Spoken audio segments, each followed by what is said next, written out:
రాజధాని చర్చ సందర్భంగా శాసనమండలి సెలెక్ట్ కమిటీ అంశం మీద ఆసక్తికరమైన అంశాలు ఇరుపక్షాల వాదనలు వచ్చాయి. కోర్టు వాటిని లేవనెత్తింది. జడ్జీలు అడిగారు, శాసనమండలి బిల్లును సెలెక్ట్ కమిటీకి పంపినప్పుడు అది సెలెక్ట్ కమిటీ ముందుకు వెళ్ళాలని చైర్మన్ నిర్ణయించిన తర్వాత మీ శాసనసభ రెండోసారి ఎలా తీర్మానం చేస్తుంది, చట్టం చేస్తుంది అని అడిగారు.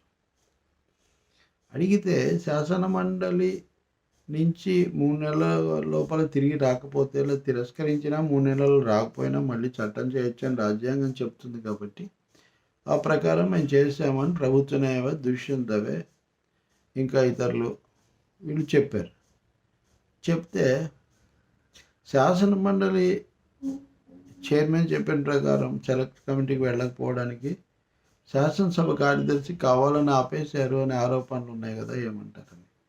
అప్పుడు ప్రభుత్వ న్యాయవాది అనేది ఏంటంటే, ఒకవేళ శాసనమండలి చైర్మన్ తన ఆదేశాలు అమలు జరపడం లేదు ఉద్దేశపూర్వకంగానే భావించుంటే కోర్టుకు వచ్చి ఉండాల్సింది, ఫిర్యాదు చేసి ఉండాల్సింది. కానీ అది జరగలేదు కదా, ఆయన అలా చేయలేదు అని చెప్పారు.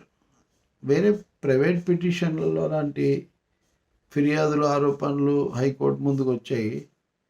ఆ రికార్డు కూడా అడిగింది హైకోర్టు. కానీ చైర్మన్గా కానీ, చైర్మన్ కార్యాలయంగా కానీ ఆ పని జరగలేదు అనేది మటుకు వాస్తవం. ఎందుకు ఈ పరిస్థితి వచ్చింది అంటే, అనేక బిల్లులు నేరుగా వెనక్కి పంపిన శాసనమండలి దీన్ని మటుకు సెలెక్ట్ కమిటీకి పంపాలని, అది కూడా చైర్మన్ విచక్షణతో నిర్ణయించడం అన్నది అప్పుడే పెద్ద వివాదం అయింది. ఇది తెలుగుదేశం నాయకుడు యనమల రామకృష్ణుడు రూపొందించిన వ్యూహం అంటారు. కానీ ఈ వ్యూహం అనేది ఆచరణలో ఫలించలేదు. కాబట్టి శాసనసభ రెండోసారి చేసి గవర్నర్కి పంపించి చట్టం చేయించుకునే అవకాశం వచ్చింది. గవర్నర్ ఆలోచించలేదు ఇవన్నీ, అది వేరే సమస్య.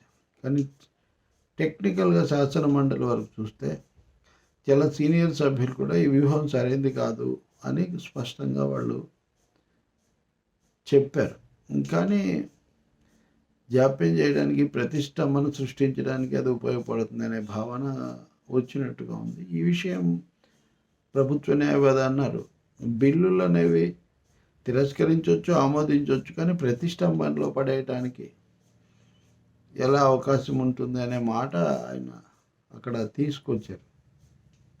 రెండోసారి ఆమోదించి గవర్నర్ది అయిపోయిన తర్వాత అంతకుముందుది ఇంకా దానికి ఏమీ విలువ లేకుండా, ప్రాధాన్యత లేకుండా పోతుంది కదా అని. అంటే బిల్లును తిరస్కరించి పంపితే మళ్ళీ ఎలాగో ఆమోదిస్తే చట్టం అవుతుంది. కాబట్టి తిరస్కరించకుండా, ఆమోదించకుండా దాన్ని అలా పక్కన పెడితే సమయం లభిస్తుంది అని మండలిలో మెజారిటీ ఉన్న తెలుగుదేశం నాయకుడు భావించారు. అది చాలా దుమారమైంది ఆ రోజు. కానీ దాన్ని పోని సభలో ఓటింగ్ ద్వారా నిర్ణయం చేశారంటే అది జరగలేదు. రాత్రి దాకా సాగదీసి రాత్రి చైర్మన్ నా డిస్క్రిషన్తో పంపిస్తున్నారు. ఆయనకు ఆ డిస్క్రిషన్, ఆ విచక్షణ అధికారం ఉందా లేదా అన్నదని చాలా భిన్నాభిప్రాయాలు ఉన్నాయి. ఎందుకంటే ఇక్కడ శాసనసభకు, శాసన మండలికి మధ్యలో వైరుధ్యం. శాసన మండలిలో కూడా సభ చెప్పిన దానికి, సభాపతి చెప్పిన దానికి మధ్యలో తేడా.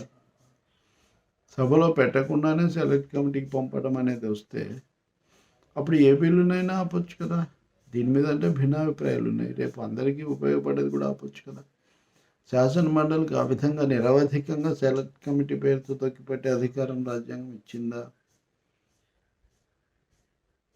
ఇవన్నీ రాజ్యాంగ ప్రశ్నలు. కాబట్టి ఈ సెలెక్ట్ కమిటీ ఎత్తుగడ